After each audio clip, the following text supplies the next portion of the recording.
फागुनवा रंग बरसे छम छम, लाल पीला नीला उड़ेला हरदम।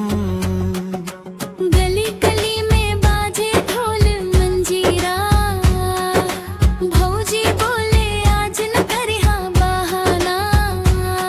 तू लाल लगा के जब तू हंसेलू, दिलवा के सारा रंग तू चुरा ले लू। पिचकारी से पानी मारे लू शरारत, होली में हो जाला प्यार के इजहारत।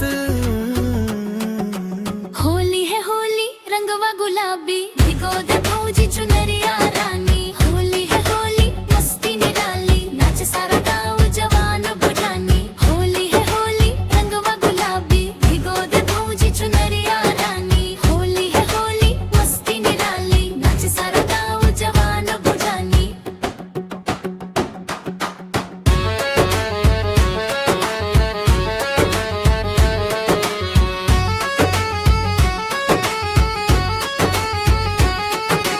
ढोलक बजे झूमे सैया सजना,